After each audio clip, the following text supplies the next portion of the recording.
Janice, can you hear me, see me? I can see you. Hang tight. You're definitely there. I'm definitely here. Can you speak for me? Yeah, I can hear you. Can you hear me? I can't hear you. Can everyone else hear you? I don't know. Here, let me.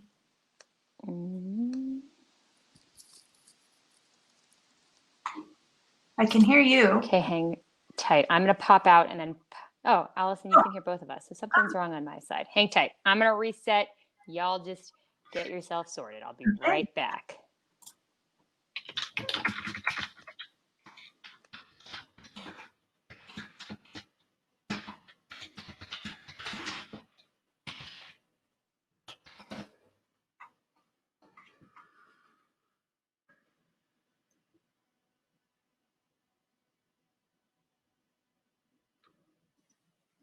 Can you hear me now? I can hear you. Can you hear me? I can. Wouldn't be 2020 without some tech difficulties. Seriously. How are you? I'm so good. When I first went to it, I was like, I don't even know how to get in here. I know. Everyone, welcome to Hopin. It's like the hot new hotness for all of this, but it does take like a little bit of getting used to. So you found it. Hey, Allison and any other Rocketeers, if you could just let people know if they're joining the session. It seems like some other folks are finding us here. That would be rad, but just let them know to go because we were on stage. Now we're on session. You know, we're just all over the place. But anyway, it seems like some folks are coming on in. They're finding their way. How are you, Janice? I'm so good. How are you? I'm really great. We're just having a great morning with everyone over at the LWL community. I've been catching up on the chats and a lot of people meeting and greeting each other, which is so fun to see. And I specifically actually met a wonderful woman who was really excited about this session because she's really figuring out the VC world. So if I see you, Cynthia, I will give you a little wave in there. Okay, wonderful. This is awesome. Well, real quick, just so everyone kind of knows how this all works, because this is our first session of the day. If you guys on screen want to join us on screen, we can actually have up to 9 of us on screen because Janice and I, we don't really want to be staring at each other. It's really fun. Maybe kind of make it a little more interactive. I know it's a little scary, but if you're feeling up for it, would love for you to just go ahead and hit that share audio visual.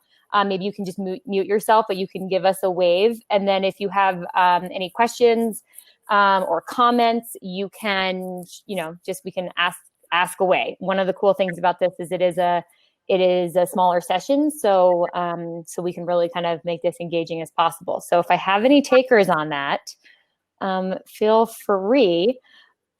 So far, yes, please. Yes. Yes, Sandra. Yes, there we go. Come on in. Oh, there we go. Yay. Yay. Everyone's like, I wasn't prepared to show myself, so I'm not sure if I can see people. I still have my pants and slippers on underneath this down, and hopefully, hi, Cynthia. There we go. I bet none of us have sore feet today, though. I bet that is a definitive. Like, none of us have sore feet after a full-day summit. No sore feet. No, way better that way, right? It's not CES or anything. Mm-hmm. Yes, way better. Well, as other people are figuring it out, if you want to pop on in. Again, we can have a bunch of us. Otherwise, I'm going to turn it over to Janice. And just by way of background for everyone here, Janice has been amazing to the LWL community. She's a previous founder herself. She had a very successful her own startup, which I'm sure she's going to talk a lot about. She now sits on the other side at E99 Ventures, and she's extremely passionate about supporting women entrepreneurs and minority entrepreneurs. And so when we were building this session, we thought, who better? Because I go to Janice for all of my questions. I send every woman from LWL possible over to Janice when they have fundraising questions, VC questions. And I think of my younger self being very concerned about talking to VCs. It was very scary. I felt there was this like underground world that I just didn't know anything about. And so Janice has made that all extremely approachable. And she's really going to dive in just about kind of how this all works. We put together a lot of FAQs based on your feedback. So we're going to dive into that. But again, this is super interactive. So if you want to ask questions in the chat, If you want to show yourself on screen and say, I got a question, like, how does this work? We're going to break it all down. Sound good? Give me jazz hand waves. Perfect. Yeah. Well okay. done. Janice, I'm going to just mute myself and let you take us away. Okay, so, and I want everyone to just be able to talk. I know there's lots of maybe mysticism around the world of venture and investing and the whole side of the funding side of the world, especially when you have a brilliant idea and you want it so much to come into the world. So I'll give you a little bit of my background, but I want as many questions as possible. So like for us, I'm going to talk a little bit, and then if you have questions, if you type them in the chat, that would be great, because then we can talk about them, and then feel free to fire away. So thank you again, LWL and Julie, for having me. I'm very, very pleased. This is a very new side of the world for me, although very familiar side of the world. I ran my tech company for a decade. So for 10 years, I was in many of your seats as a founder. I will say I am Canadian. So if we have any Canadians in the crowd, please ping yourself on the side so I can give you a shout out. But I did spend most of my time between, okay, join if you're having chats. Most of my time between New York and LA with my startup. So although I am from Canada, I am based here. When I first thought about going into the world of technology, it was in 2009. And I'm a mom, so my girls were really little at the time, and I was looking at the world of technology, and in particular, really looking at what was happening with these magical devices that everyone was having. And I'm from a place in Canada called Saskatchewan, which is about 5 hours north of Minot, North Dakota, is where I'm from. And so being there, we are the heartland in Canada as America, or like America, but in Canada, we're the prairie belt. And very much community is a central part of how we were raised. Hello from another fellow Canadian. And what was most pronounced for me in 2009, I was walking my girls to school, and I noticed that people didn't get out of their cars. They were all on a device. The playgrounds were empty. And I thought that this was a problem. And being the fact that I was a mom, I really looked at this and was like, oh my gosh, like what's going to happen to all these kids? And I grew up with just my mom. And so I grew up to a single parent home. And being a kid from the streets in many ways, it was very much a community mentality of like, who's going to feed Janice? Who's going to care for her as a kid? And so all I kept thinking about was vulnerable youth and vulnerable kids. So I did what anybody would do in this situation. I Googled how to make a tech company. I was convinced that if the technology had caused a problem, could I make a technology to solve it? And that was really my first idea. I had no background in technology. My education is psychology. I'd been working in vulnerable communities, particularly around addiction as a volunteer. My passion was understanding healing. And I had been in pharmaceuticals for a decade. So I really understood that side of the world. And I saw technology as a new addiction. I saw it as a new place where we could lose ourselves and lose a sense of community. And I was really concerned about that. So I wrote to Oprah. I'm like, Oprah, you need to meet me. This is what I'm going to do with my life. Here's my story. And 3 days later, I had a call from the Oprah show. And that's actually how I started my tech journey. She had replied back, and 2 weeks later, I was on my way to the Oprah show. During that time period from Saskatchewan in Canada all the way into Silicon Valley, I moved to Silicon Valley in 2012 to really immerse myself in the culture. I wanted to understand what this startup world was all about. And what was interesting during 2012, when I was walking around, I was like, where are the women? And like, where are the people of color? And like, what did they do? Did they just make this every frat house is like just bombarded onto the streets in 2012? That's what it was like. Every time I'd go to an event, a tech event, they thought I was a server or a waitress. They're like, can I get a gin and tonic? I'd be like, what? It made me furious. It made me shocked, because I thought, oh, you know, you go to Silicon Valley, there must be women making tech companies. There must be all of this magical people solving problems that are near and dear to them. And I was really sort of rudely awakened to that. And during that time period, I ended up actually settling here in British Columbia. my mentor had sold their company to Disney in the children's digital space, which is the space that I wanted to live in. So for 10 years, I spent 7 years in professional sports. And being in professional sports, I really chose the two most male-dominated industries, the tech industry and professional sports. I worked across the 5 major sports leagues. But I was still very connected to really wanting to create change. I saw my first startup, although it was my first baby, and it took me a long time to let it go. Probably should have let it go years ago, which is another story. But I really felt it was time last year for me to leave. And at that point, I thought, oh, I'm just going to, you know, go and like coast, and I'm gonna like coach women. So I'm a professional coach. I have a psych degree. I had started to work with a lot of people on their healing journey. And then before you know it, I ended up forming E99. And E99, which I'll open a presentation about, E99 is a real passion for me.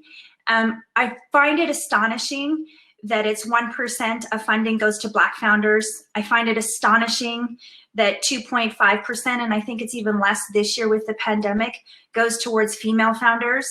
I've knocked down those doors. I raised quite a bit of capital for my startup, knocking on every door, literally thousands of meetings later, crying my eyes out, wondering why I just don't stop. All of those moments in between. And so I'm really proud of E99 because I'm hoping we bring a sensitivity to this area, but even more importantly, that we really find women and people of color that are making solutions to problems that they really care about, that are born to them.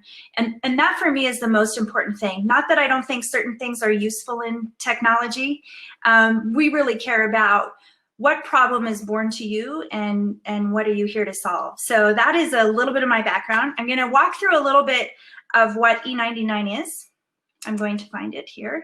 Can I share my screen? Yes, I can share my screen. Share, ladies who launch, and E99. Can everyone see that and still see me? I have no idea. Hopefully, I don't know. Anyway. See it, and I think you just have to go into present mode, and then it will make it full screen. Okay, just let me find that as I find all that. There? Bingo. And just so anyone knows, if you just double click on the slides, they'll take over your top screen there. Okay. So you can still hear my voice perfectly though, right? But you just can't see my face. Sure can. Okay. So E99 is really interesting. These are two of my partners here. We got together, many of us had come from, you know, the world of startup and starting our own startup. So our other partner is also the president of Nike. We really looked at this core underlying problem. And, you know, the thing for me was the fact that 99 times out of 100 venture capital says no. Now there's a million reasons why they say no, although there is the standard, you're too early, you don't fit. And I'm sure in the chat, if I could see it, you'd be all raising your hand if you've approached venture capital. The most fascinating thing about it for me was that they say no 99 times out of 100. And also the component of that was looking at this converse number where 75% of venture-backed companies fail. And I was like, of course, my smart aleck response to that is, well, you're clearly just investing in the wrong people. You need to invest in women. You need to invest in BIPOC because these numbers of 1% and 2.2% really do need to change. When you look at actually what is happening specifically around this funder group, there is just no really good reason why this should be happening. And I just was like, after 10 years in the startup realm of this, going, you know, this has to change. These numbers of what's actually happening is just, they're appalling. Yet when you look at how successful they are, this is the other numbers around non-technical founders, which I'll come to as well, and women, when you actually look at how successful they are, they're more profitable, they do better. They're perform 3 times better than the average. And I was like, okay, so if we do better, we're better with money, we're more fiscally responsible, there's no reason why we shouldn't be doing this. But yet when you look at it, less than 0.006% of VC dollars went to Black women founders since 2009. Many people know that these statistics exist, but for me, it was just seeing it I think in black and white really just was surprising to me. Oftentimes we do hear from the venture capital community that it's too early, get more traction, it's not our space. And I'm like so happy when they say that, because I'm like, send them to us, come to E99. Let's see what you need in order to be successful. So we really do believe in pairing your vision with the resources, network, and money from anywhere in the world to bring this idea into the funnel and into the world into a way that we think is really important. My passion is this, what we call the 0 to 1 phase. This is really the ideation. You have a germ of an idea, a problem is born to you. It is yours to solve. What do you need in order to solve it? And then of course we go through the typical product market fit and then the investment hustle. And we're really about surrounding you, not like a typical incubator, not like a typical accelerator. We're scrappier. We're like, you may just need one really good meeting. Maybe you really just need that partnership deal. It's like, who do we know? What door do we have to beat down? What do we have to kick in? What do we have to do in order to bring this to life? And this is why I'm so excited about what we've created at E99. So what do we bring? We bring the training, the network, the team, advisors, and soon to be cash as well. So that is a big component of where we really feel that we can wrap, and I say wrap our arms around these companies and these founders, that so that if we do this together and we bring everybody together around these areas, we can be really successful. So that is a little bit about E99. This is our pledge. We are invested in your success, not for the duration of the project, but for the duration of your dream. These are a few of my partners here. We come from all backgrounds, and these are more of our network. So we're really focused on diversity. As you can see, there's representation, there is women, there are men, we have different cultures represented. It's really for us about all walks of life coming together to really ensure that we can create something magical with you. So I'm going to stop that and go into the general questions. But I want to be able to see you. So I'm going to stop sharing for a second. Hold on. How do I come back? You know, really oh, there. Ah, nice. Voila. So want to make sure, oh yes, can we get the slide deck? Yes, you can. Absolutely. So I know that you put questions at the end of that, but does anybody want to just start like firing some questions out? Do you want me to go to the spreadsheet? I really want structuring angel investors. Aren't they fun? So there are so many components of this that is fascinating and complicated. Do you have a dedicated method for sourcing deal flow? Yes and no. So I will answer that. Structuring angel investors. So if you have any questions, I'm just going to go one by one. Does that work? And I'll just sort of speak to it. And then if anybody wants to further ask me questions about that.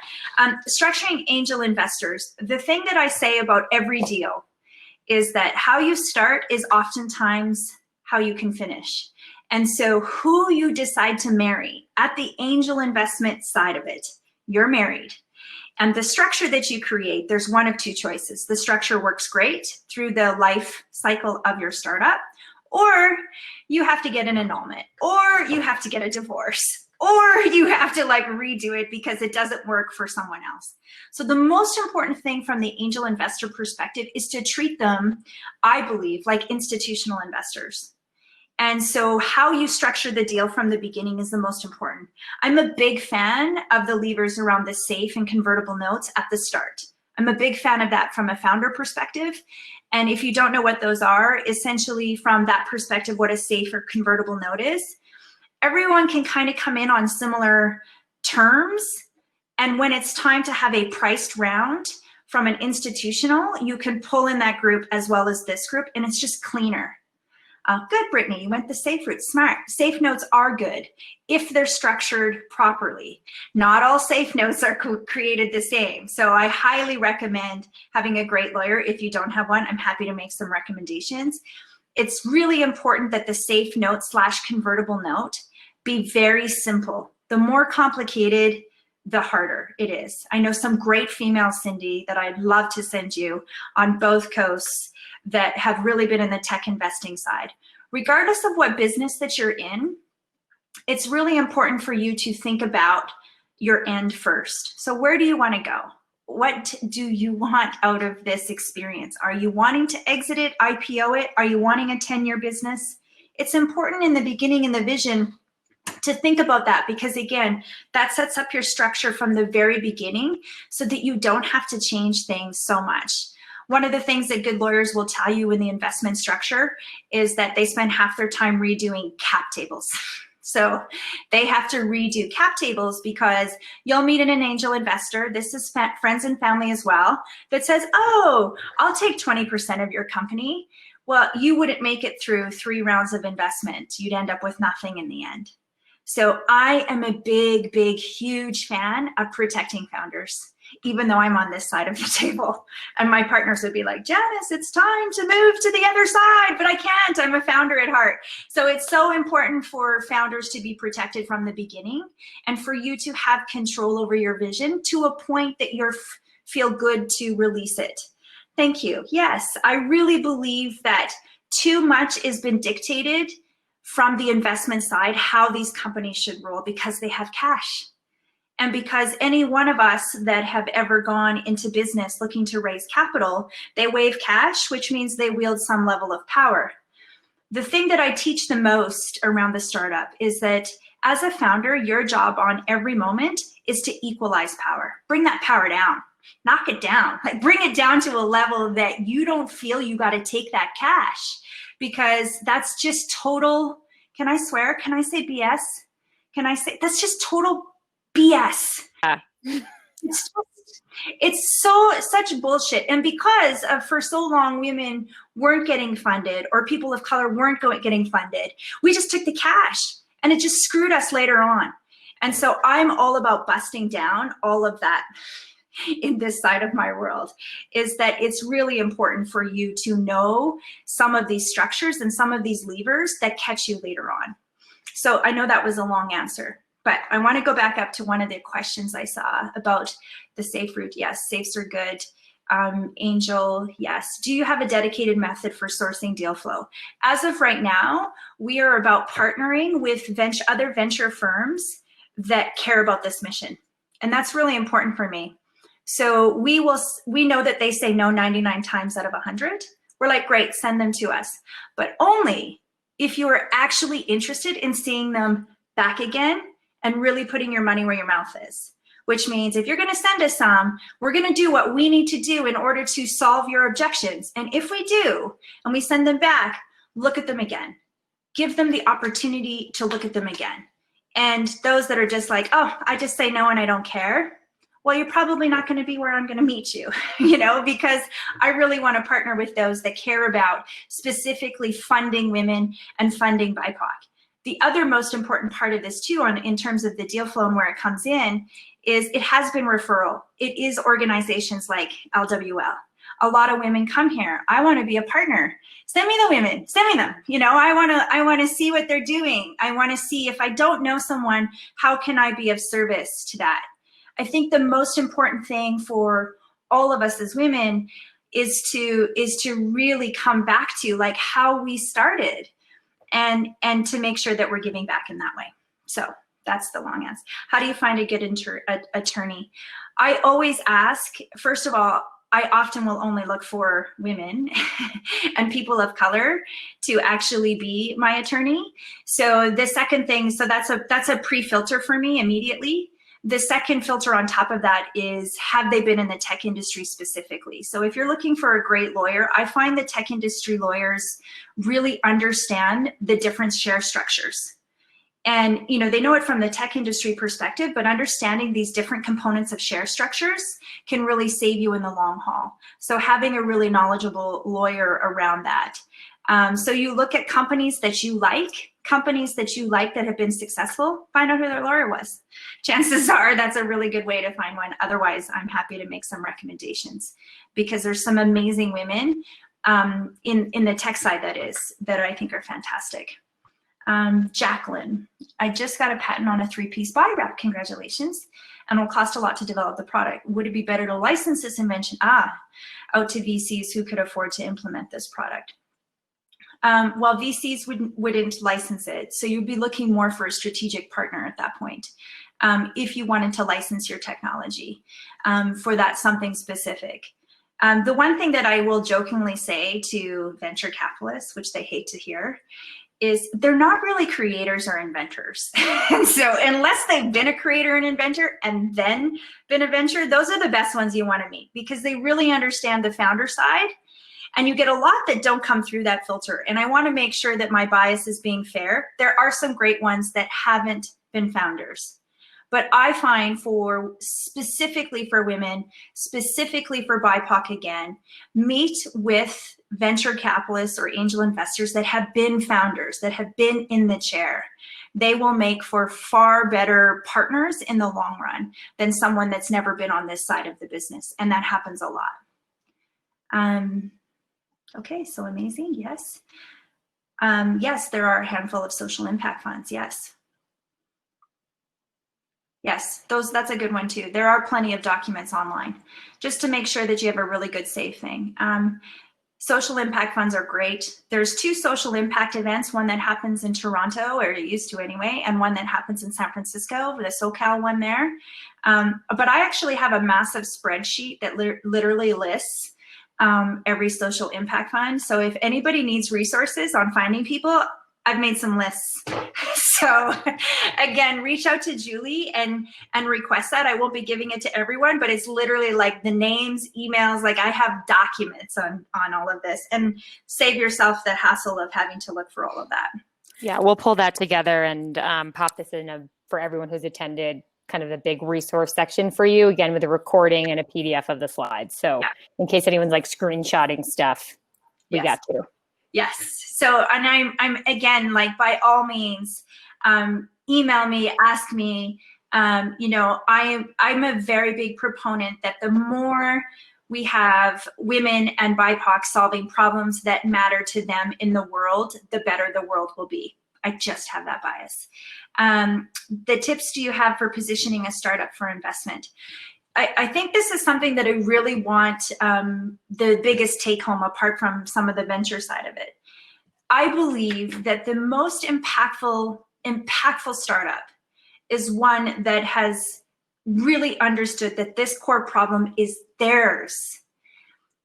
There's lots of problems in the world, but I have a fundamental belief that for all of us, within the first 10 years of our life, which I've studied different types of healing modalities and made my own after 25 years, called Ahava, is that after doing all of that research, most of us have a pretty good sense of our calling, of the problem that we're born to solve within the first 10 years of our life. Whether where you're from, things that happened with your family, things that were told to you at school, things that you first observed, the first TV show you remember, those are all priceless data that is your data. No one can argue with that data. It's yours. It's born to you. It came to you. Look in it. Look in that sometimes painful parts of our lives and look at it and say, what is in here that's mine?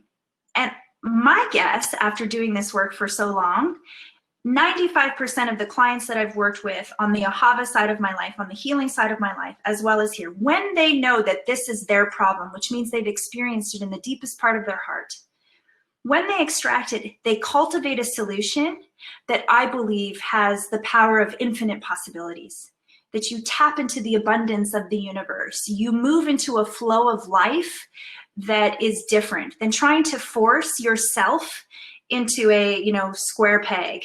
And you're a round hole, so don't do that. And so when you are looking at that, for me, the very first thing within the very first slide, which is your problem slide, I call it the money slide.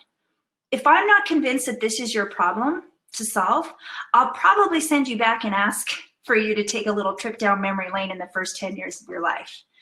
I'll ask you whether this is really yours.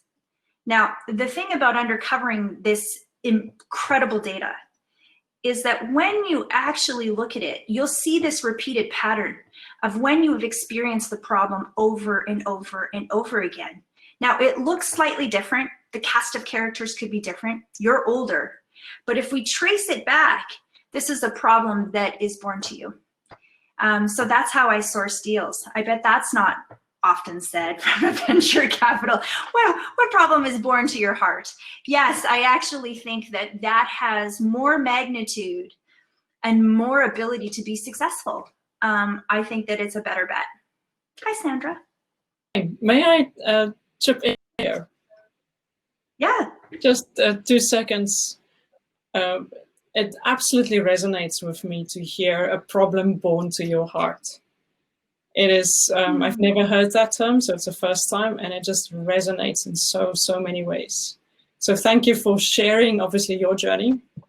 And just the 2 seconds on my journey. I'm originally from South Africa, which obviously, as you know, dealt with the apartheid years in so many ways. I was 18 when we voted to abolish apartheid. And as a young student council member, just had this tremendous opportunity to help transform our university campus. And moved to the States 23 years ago, lived 3 years in Singapore. And I've been in banking and finance all my life.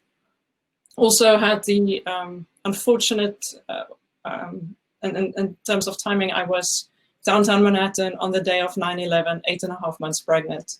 And that event just forever changed my life. So a career that was focused on banking and Wall Street, always my dream, transferred to say, what is truly important? What is really important? If life is so fragile, how can you help make a difference? Mm-hmm. And my journey took me 26 years later. I'm now 3 years into building an impact investment business. Nice. When we are, it's our passion. We love markets. We've created everything. My female business partner, together, each of us, we created this 5-step investment process.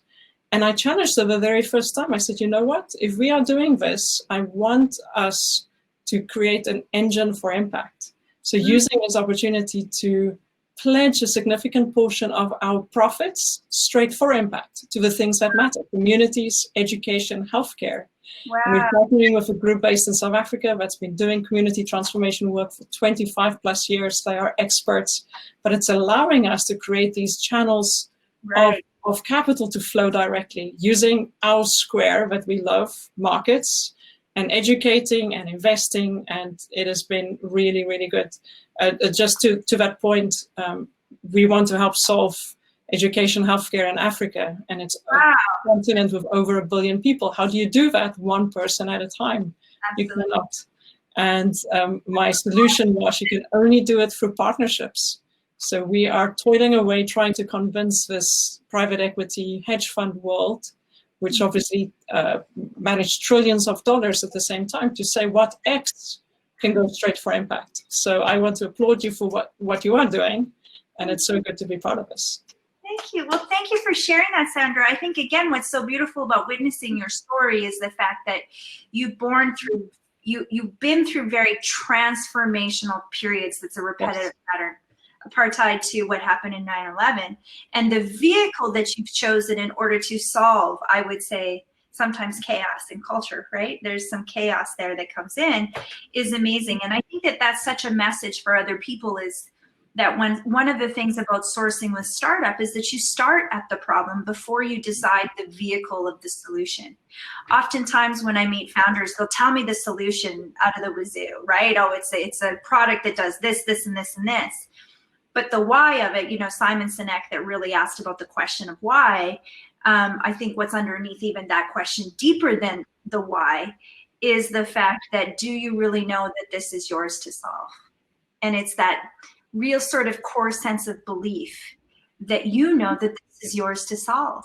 Yes. And that is unmistakable, invaluable. It is the fuel of a lifetime of a startup. And this is the component of the startup piece that I think that we don't talk about enough. Like, startup can be a very soul-crushing, heartbreaking experience.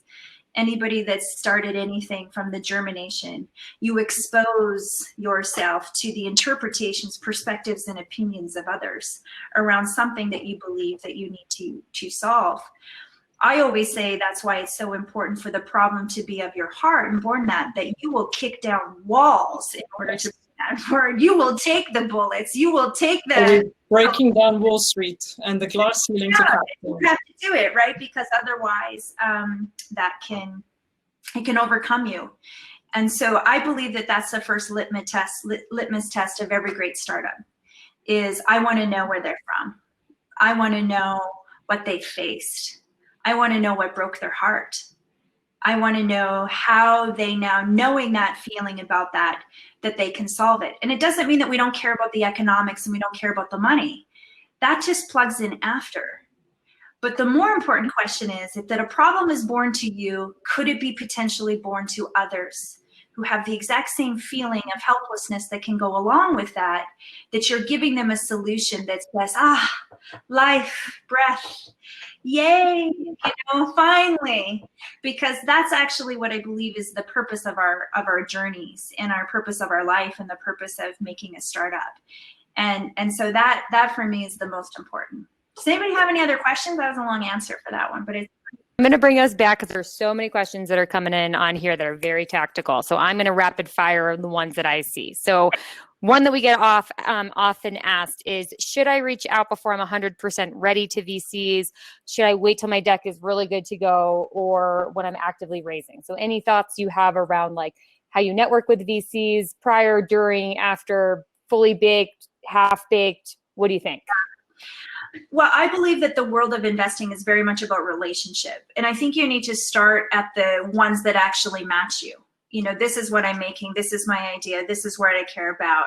And for you to just take a serious look at that first, and then you look at those that may potentially match you.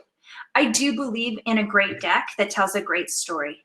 I think that so much of that first initial deck can really paint the picture. And I think it's really your sales aid. When I did pharmaceutical sales for a decade, it's the sales aid. So it really does allow that. Now, if it's someone that you're targeting for down the future, I believe in relationship building. I think our world has gone very transactional in lots of ways, and I believe that the relationships are important. And going back to the very initial thing that I said, is these are people that you're going to marry.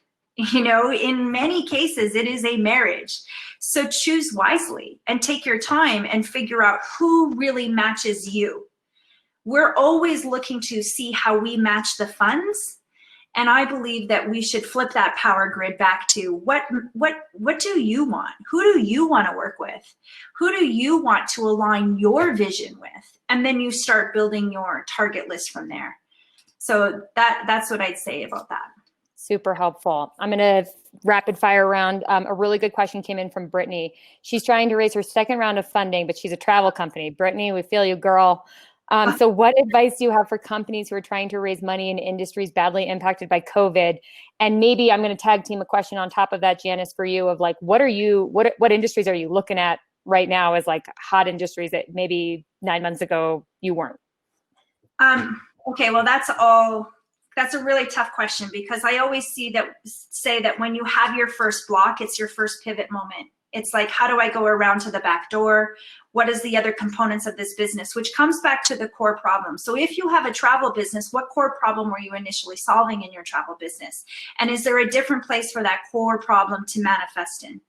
So it may have manifested in the travel industry, this core problem. I don't know what it is, but is there another place that it may exist? So that's sort of like, there's a really famous parable that I wanted to sort of bring to it. There's a writer called Mark Nepo. If you've never read about Mark Nepo, he wrote the book called The Book of Awakening. It's a fantastic book. I wish everyone thought of their startup this way. He was dying of cancer from Michigan, and he wanted to come back over to Canada to see this garden. He didn't look ahead of time, but he thought, well, if I come to the gardens, I'll figure out the open times of the garden. You get to the front of the garden, and there is this wall. There's a brick wall and a brick door. And so he starts flapping, oh my God, I should have called ahead of time. It's closed. I can't get in the front door. I can't get in the front door. So his friend talks him off the ledge, and he says, well, actually, maybe we should walk around to the side. Now, this is the beautiful part of what I believe about startup. When he walked around to the side, he discovered that the garden was always open. That the garden is always open. And if the garden is always open, you don't need to necessarily go through the front door. So I would say to Brittany with her startup, go back to the core problem, slim it down. look at it to the heart center of it and say, does it still belong in the travel industry? Because you have your first brick wall. You have your first brick wall. So chances are there's other ways into the same garden. You just have to take a look with that. So that's my very philosophical advice. That was amazing, both philosophy and bringing it home on trends. Another good one, Janie has a male co-founder. Totally fine, Janie. No judgments over here. Will women-oriented resources strongly prefer? So will you, actually, I'm rereading the question. Janice, as you look at teams, I suppose, do you think about it as, you want to see 100% all women team or all diverse teams, or if somebody has a male white co-founder, is that okay? How do you kind of approach that?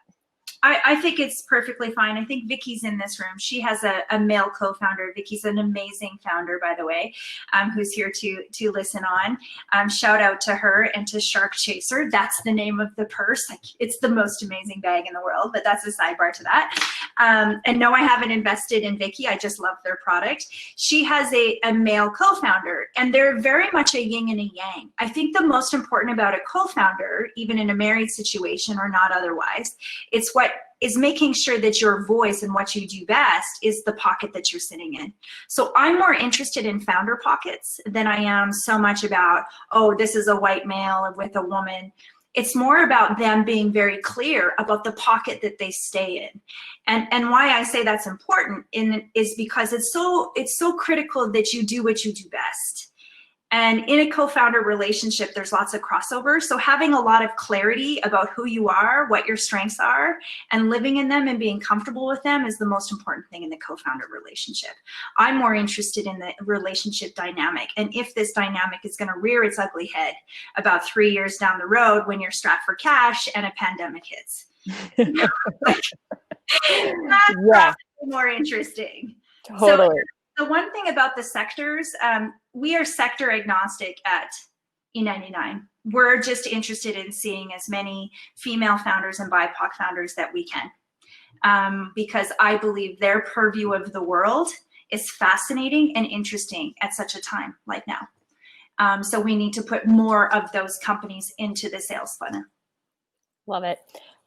Thanks, Janice. Allison has a great question that we've been internally at LWL talking a lot about, which is quite a bit about how VC money can now hurt a company. But we've seen what's really happened between the CEO and relationships with female founders, such as Tyler Haney over at Outdoor Voices, Audrey Gelman in The Wing, and they have publicly come out and said, I wish I didn't raise as much money, or I wish I spent I didn't do this, right? And I had more control over my company. So love to get your perspective, again, having been on the founder side and now on the VC side, how you kind of reconcile or what your tips or recommendations there would be.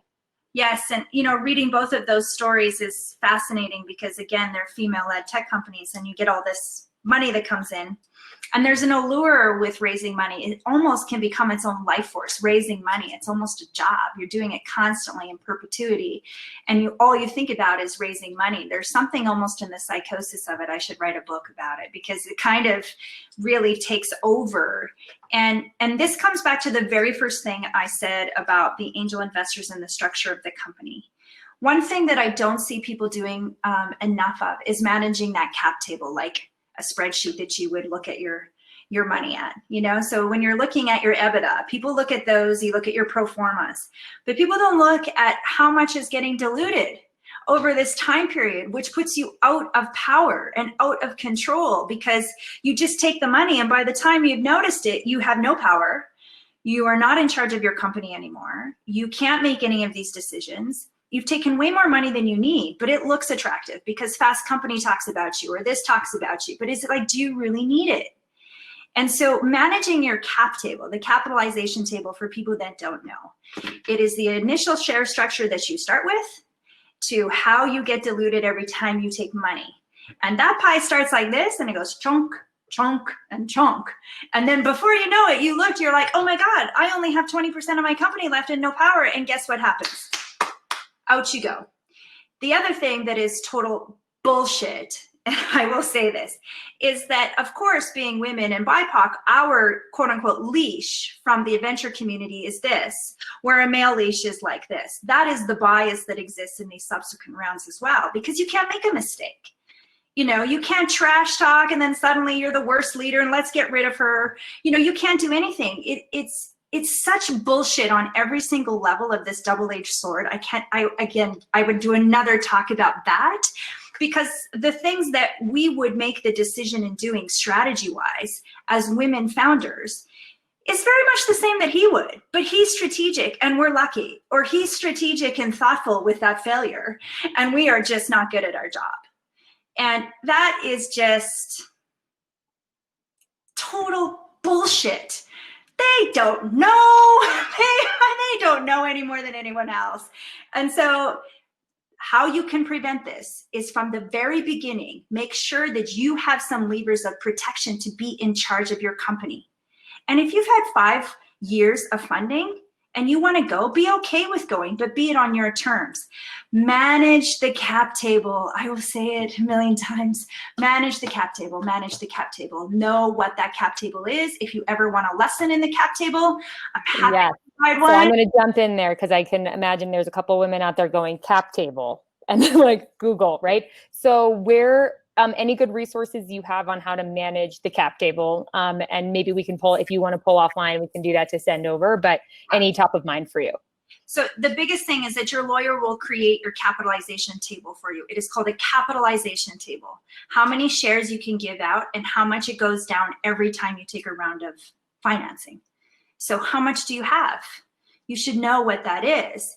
And so there isn't a lot of great resources, but you can make a really good spreadsheet for yourself. But when you're meeting with a lawyer and you're signing all the documents, make sure that you are meeting with a lawyer that understands your capitalization table. So it goes back to that good lawyer recommendation. Cool. We're going to get some good lawyers. Yeah. Thanks, Janice. Allison has a great question. VC funding versus bank loans. Which protects the founder owner and makes more sense for the long term? So what do you think should be taken into consideration? So I think anytime that your company can afford debt over equity, that's a better decision.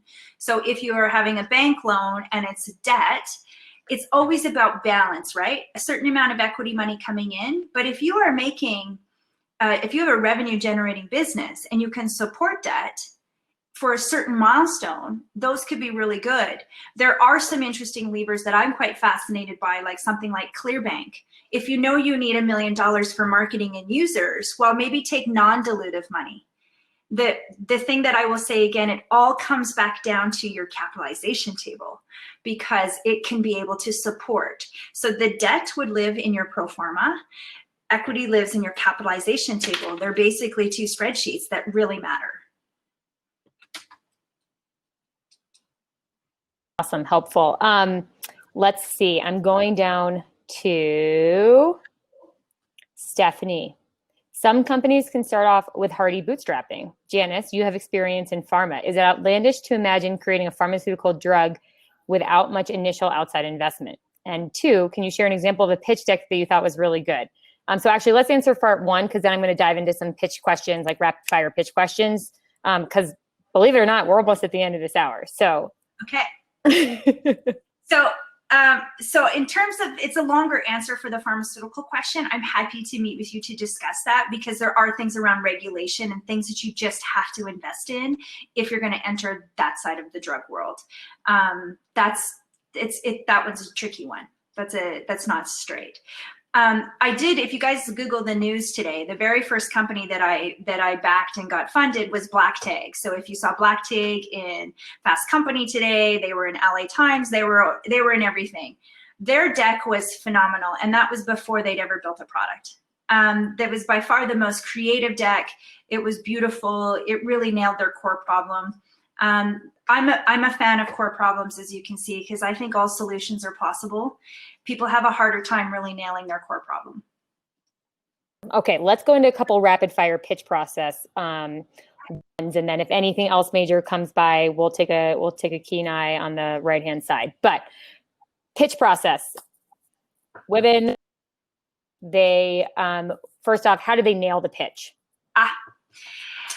How you know you've nailed your pitch is that if an investor left at any one slide at any one moment, you'd already sold them on your company. So if you go to slide 2 and your slide 2 isn't awesome and doesn't hit them in the kisser, chances are your pitch isn't great. Because if he gets up and says, oh, I'm sorry, I gotta go, and he doesn't remember you, and he doesn't remember the one point you want them to actually remember. How you know you have a great pitch is that at any point within the entire deck presentation, you're fine if they left the room. Love it. Where have you seen women versus, again, then potentially not nail the pitch? What are the pitfalls that you see they come up against time and time again? When they're not being authentically themselves, which means they're delivering a pitch deck that a man would deliver. And I say that because it happens a lot. And they leave the parts of them behind that they would consider the softer skills. I don't like that. I don't want a woman to change who she is for a goddamn minute. I want her to be all of her in whatever way that is. So that's the most important thing. The second part of it is ask for the money. And don't be afraid to say no if you don't like the guy. We've heard that before. Women go in and say, maybe I could have, and men say, I need $1 million. I want $1 million and you should oversubscribe me on this round. And if I don't like you, I'm going to take that guy's money instead. Amen. Don't be afraid of that. How do you like to get pitch decks? DocSend, Google Slides, PowerPoint? What do you think is the best tool that women should know about? Okay, so this is the interesting thing. I really prefer when people reach out to me and even just give me an exec summary without their pitch deck. If you give me your pitch deck ahead of time, it tells me you're not interested in a relationship. You just want my cash. Not interested.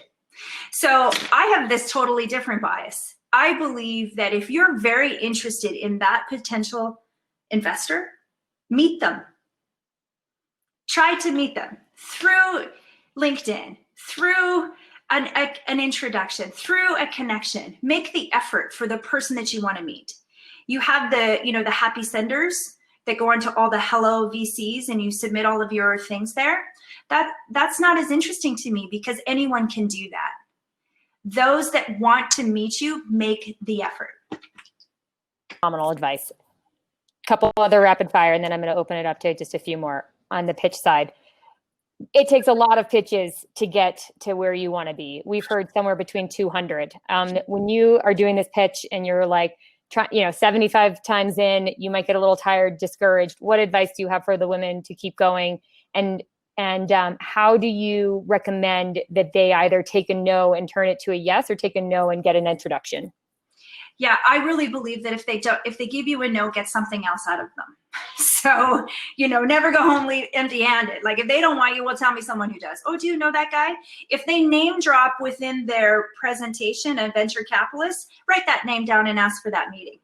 The thing about this part of it is a hunt, right? So you have to look for what actually stays true to your core problem and which one of these will actually work for you. When I was raising money, I raised money for a long time, almost on a monthly basis, because we never had a big pocket of cash. I just had little increments all the time. So I met with a lot of people, did a lot of pitches. I always felt that it would happen. So I had this real sort of calm sense belief that it would happen and the right person would walk through the door. If I stop, they can't walk through the door. So I just felt that way. And so don't stop. It's around the corner, but make sure that you feel like you're moving somewhere. If you're getting the brick wall, go around to the side. And that's the whole Mark Nepo parable. Like you're going to get a lot of no's because everyone's trying to go through the front door. Be savvier. Go through the side doors, through the backyard, through the backside of the garden. And if that is the person that you really feel can actually elevate your company, make an effort. I love it. I see one question come in that I'm going to actually help address too. I see, what if I don't have the resources to create an exceptional pitch deck? I'm going to give my advice and then anything you have, Janice, to add as well. 2 tools, DocSend and Canva. DocSend is phenomenal and they have a lot of resources on what investors look for from the data.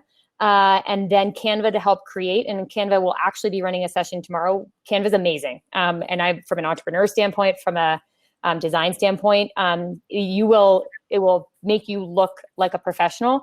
And then also part of the connection piece of this is finding other people's decks and seeing like if you can create a group of people, 3 or 4 of you, where you really work or support each other, and then getting some other maybe MBA interns to help you build out your deck. So I think there's resources that were people who want to help you, and if you need any help on that, please reach out to me, and we'll find you somebody to make your deck look real good. Awesome.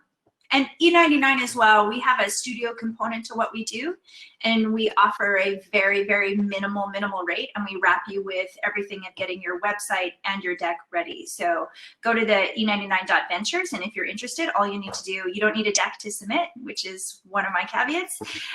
You can just go there, and I think it asks for a resume, but I even told them to take that down because I thought that was too much. But so go there, and if you have an idea, we do want to promise that we will at least meet with as many as we can, if not all, at least in person, at least for 20 to 30 minutes to hear about your idea.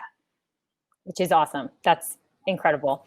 Okay, believe it or not, we are wrapping up. Real quick, any rapid fire questions on the right-hand side? Going once, going twice. Okay, then I am going to end, Janice. We end every session with a little, what do you want every woman entrepreneur action to take this week? So there's a timestamp on it. So Monday, they have the weekend. What do you want them to do? I want them to figure out what is their core problem to solve. I want them to look back to the first 10 years of their life and know that the answer is there. Hell yeah. So ladies, you heard it from Janice. Forget all the bullshit. Janice is available to you. She's an amazing resource. So again, we're gonna pull everyone who kind of attended this. We're gonna put some resources together. Give us a little bit of time because everyone wants to enjoy the Thanksgiving holiday, but we will come back with you, and I'm going to make sure Janice sends up her spreadsheets so we're not all recreating the wheel here. Otherwise, thank you, Janice. So good to see you. Really appreciate you joining us and just all of your insights. And for all of you ladies who joined in, we're so excited for you. So go get that money, honey. That's awesome. Sounds all good. right. Bye, everyone. Bye, ladies.